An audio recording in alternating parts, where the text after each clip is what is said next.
Students, welcome to our new class. हम लोग पढ़ रहे थे कोशिका जीवन की एक इकाई। आज हम शुरुआत करते हैं साइटोलॉजी से। साइटोलॉजी किसे कहते हैं? साइटोलॉजी साइटोलॉजी का अर्थ होता है कोशिका का अध्ययन। शाब्दिक अर्थ तो क्या है? कोशिका का अध्ययन। कोशिका की संरचना, उसकी जैव रासायनिकी, उसकी कार्यकी, उसका विकास आदि का अध्ययन क्या कहलाता है? कोशिका विज्ञान या साइटोलॉजी, सेल बायोलॉजी। इसमें से भी साइटोलॉजी जो टर्म है वो दी थी हर्टविग ने। साइटोलॉजी टर्म किसने दी? हर्टविग ने। यानी साइटोलॉजी किसे कहते हैं? कोशिका की जैव रासायनिकी, कार्यकी, विकास आदि का अध्ययन क्या कहलाता है? कोशिका विज्ञान या साइटोलॉजी कहलाता है। और यह शब्द जो है हर्टविग ने दिया। अब संख्या की अगर अपन बात करें तो कोशिका की संख्या के आधार पर जीव दो प्रकार के होते हैं। एक यूनिसेलुलर, एक कोशिकीय। इसे अकोशिकीय भी कहते हैं आजकल।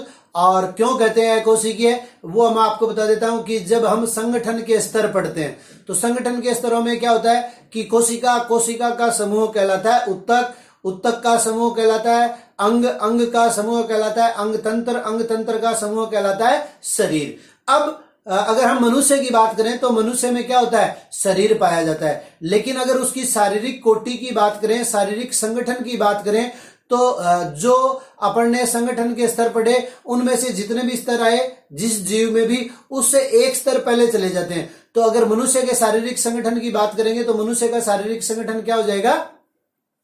अंग तंत्रीय प्रकार का।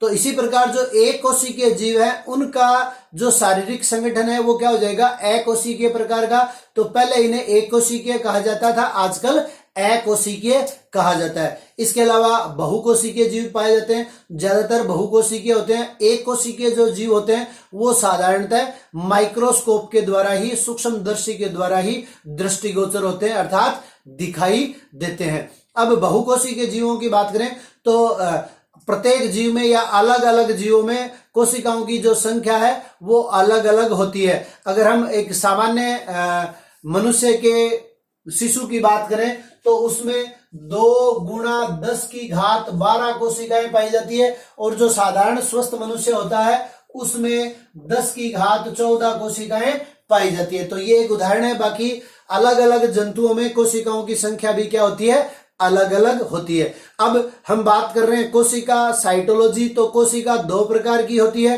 प्रोकैरियोटिक कोशिका और यूकैरियोटिक कोशिका। तो सबसे पहले अपन बात करते हैं प्रोकैरियोटिक कोशिका।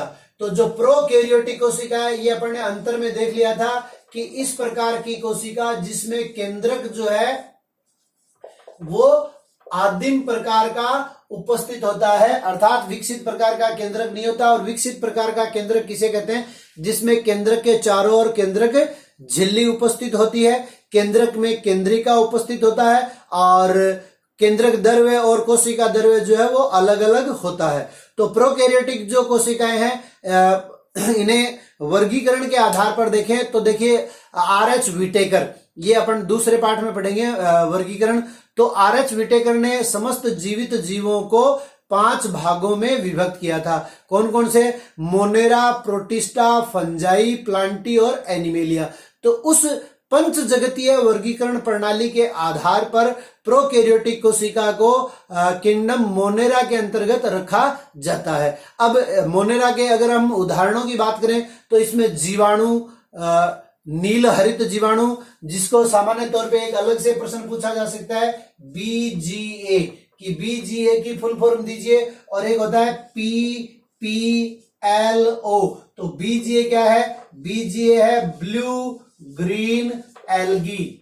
ब्लू ग्रीन एल्गी मोनेरा का उदाहरण है, प्रोकैरियोटिक कोशिका का उदाहरण है। हालांकि सामान्यतः जो शैवाल हैं, शैवालों का अध्ययन हम पादप जगत के अंतर्गत या प्लांटी के अंतर्गत करते हैं। लेकिन इनमें से जो ब्लू ग्रीन एल्गी है या नील हरित शैवाल है वो प्रोकैरियोटिक कोशिका के उदाहरण है। नोस्टोक, एनाबिना, ठीक है, ये एग्जाम्पल है पर्टिकुलर। और इनको संयुक्त रूप से नील हरित शैवाल या साइनोबैक्टीरिया कहते हैं। इसी प्रकार पीपीएलओ की फुल फॉर्म होती है pleuro pneumonia like organism, pleuro pneumonia like organism, ये लाइक ऑर्गेनिज्म, ये आप लोगों को याद होगा ऑर्गेनिज्म की हमने पढ़ा था माइकोप्लाज्मा, माइकोप्लाज्मा को ही साधारण रूप से पीपीएलओ कहते हैं, और माइकोप्लाज्मा लेडवेलाई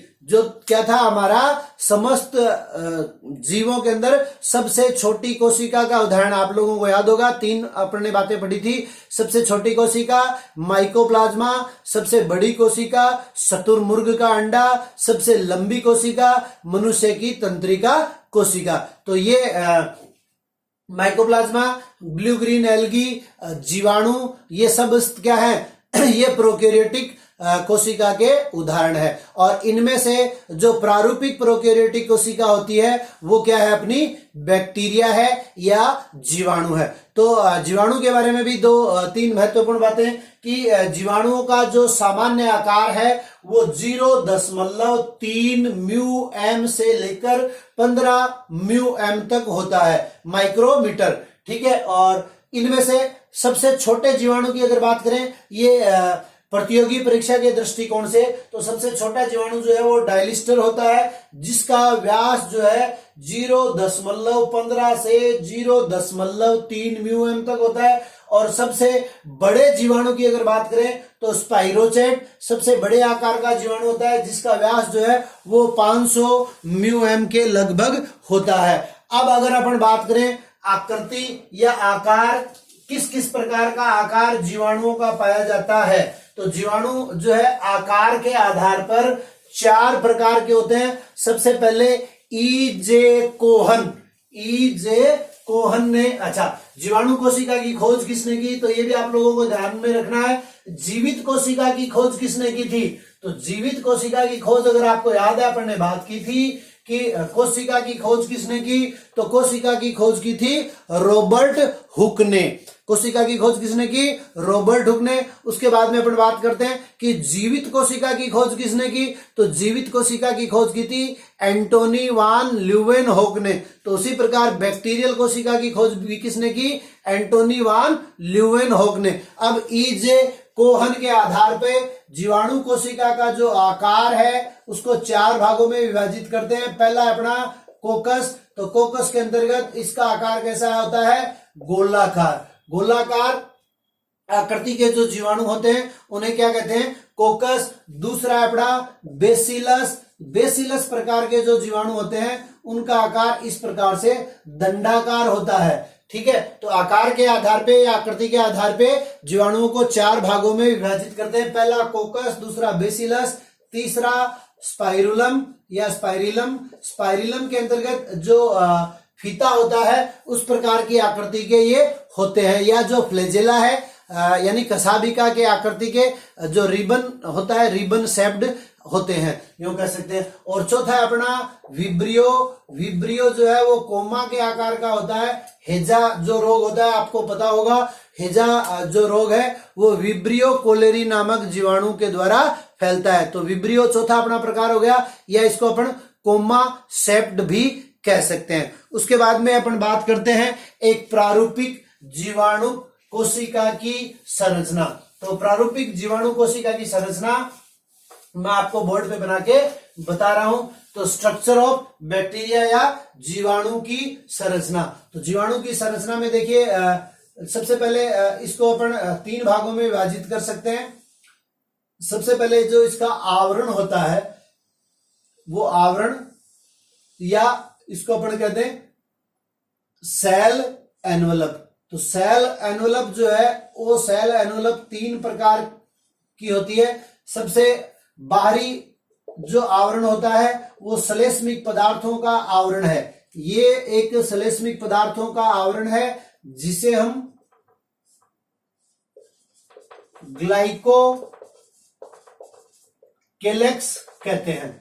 श्लेष्मिक पदार्थों का आवरण ग्लाइकोकेलेक्स कहलाता है। यह सबसे बाहरी आवरण है और इसका जो रासायनिक संगठन है और इसकी जो मोटाई है वो अलग अलग बैक्टीरियल कोशिकाओं में क्या होती है, अलग अलग होती है और ये एक श्लेष्मिक आवरण है जिसे स्लाइम लेयर भी कहते हैं, स्लाइम लेयर या स्लाइम परत भी इसको कहा जाता है। उसके बाद में इसके नीचे का जो आवरण है वो क्या है, सेल वॉल या कोशिका भित्ति। तो आप लोगों को पता है, अपन ने अंतर पढ़ते वक्त बात की थी कि प्रोकैरियोटिक कोशिकाओं की जो कोशिका भित्ति है वो म्यूरामिक अम्ल और पेप्टाइडोग्लाइकोन की बनी होती है जिसे म्यूको सम्मिश्र भी कहते हैं। और सेल वॉल की जो प्रकृति होती है, कोशिका भित्ति की प्रकृति के आधार पे ग्राम नामक वैज्ञानिक ने जीवाणुओं को 2 भागों में विभाजित किया था, ग्राम पॉजिटिव और ग्राम नेगेटिव। क्रिस्टल वायलेट से इन्हें अभिरंजित करके और फिर अल्कोहल के द्वारा इनका अभिरंजन हटाया जाता है, ये हम बाद में पढ़ लेंगे। अगर हट जाता है ये, फिर उसके क्रिस्टल वायलेट से अभिरंजित करने पर इनकी जो कोशिका भित्ति होती है खासतौर से वो बैंगनी रंग की हो जाती है। और फिर अल्कोहल और जल से धोने पर अगर ये भित्ति जो है वो बैंगनी रंग छोड़ देती है तो उसको हम ग्राम नेगेटिव कहते हैं, और अगर बैंगनी रंग नहीं छोड़ती है तो उसको हम ग्राम पॉजिटिव कहते हैं। तो कहने का तात्पर्य दूसरा इसका जो आवरण है वो क्या है, कोशिका भित्ति। और कोशिका भित्ति जो है वो किसकी बनी होती है, म्यूरामिक अम्ल और पेप्टाइडोग्लाइकोन की। और तीसरा जो आवरण है, इस तीसरे आवरण को क्या कहते हैं, प्लाज्मा झिल्ली या सेल मेम्ब्रेन। और प्लाज्मा झिल्ली सामान्यतः यहाँ लिपोप्रोटीन की बनी होती है। कोशिका झिल्ली जो है जीवाणुओं की वो लिपोप्रोटीन की बनी होती है और इसे श्वसनीय झिल्ली भी कहते हैं क्योंकि गैस या आदान प्रदान जो है वो इसी झिल्ली के द्वारा होता है, जो कि एक पतली ट्रांसपेरेंट या पारदर्शी आवरण होता है। और कई स्थानों पर ये जो प्लाज्मा झिल्ली है वो अंदर की तरफ अंतर्वर्लित होकर एक संरचना जिसका नाम है मिजोसोम का निर्माण करती है। मिजोसोम क्या है, बैक्टीरियल कोशिका का शक्तिगृह। जैसे यूकैरियोटिक कोशिका के अंतर्गत शक्तिगृह क्या होता है, माइटोकॉन्ड्रिया होता है।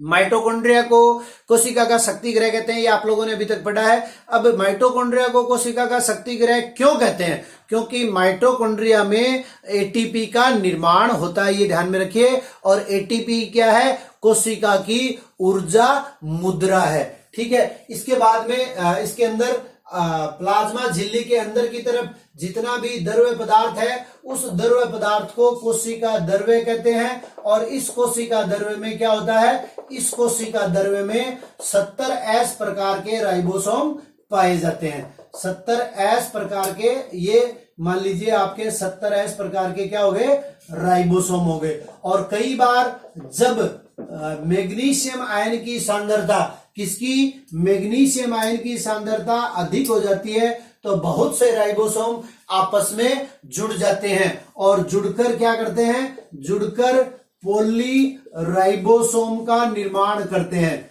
जुड़कर पॉलीराइबोसोम या इसे पॉलीसोम भी कहते हैं, ठीक है। इसके बाद में यहां जो बैक्टीरियल कोशिका के अंतर्गत जो इसका केंद्रक है वो न्यूक्लियोइड कहलाता है। क्यों, क्योंकि मैंने आपको बताया था बैक्टीरियल कोशिका का जो केंद्रक है वो आवरण रहित होता है, यानी उसके कोई भी आवरण उसके चारों तरफ नहीं पाया जाता है, इसलिए यह न्यूक्लियोइड कहलाता है। इसके अलावा बैक्टीरियल कोशिका के एक सिरे पर या समस्त सिरे पर या 2 सिरों पर ये क्या पाया जाता है, एक गमनांग पाया जाता है। और उस गमनांग को क्या कहते हैं, उस गमनांग को कहते हैं कशाभिका। तो यहां अपन ये बना देंगे क्या, कशाभिका। इसके अलावा बैक्टीरियल कोशिका में ये जो गुणसूत्र है इसका, ये गुणसूत्र क्या होता है, किसी भी एंड से, किसी भी छोर से ये फ्री नहीं होता है। और यहाँ पे कुछ वृत्ताकार डीएनए खंड भी पाए जाते हैं जिन्हें हम प्लाज्मिड कहते हैं। इन्हीं प्लाज्मिडों को पहले नाम दिया गया था एपिसोम। तो बैक्टीरियल कोशिका में या जीवाणु कोशिका में पाए जाने वाले अतिरिक्त गुणसूत्रीय संरचना जीवाणु कोशिका में पाई जाने वाली अतिरिक्त गुणसूत्रीय संरचना को क्या कहते हैं?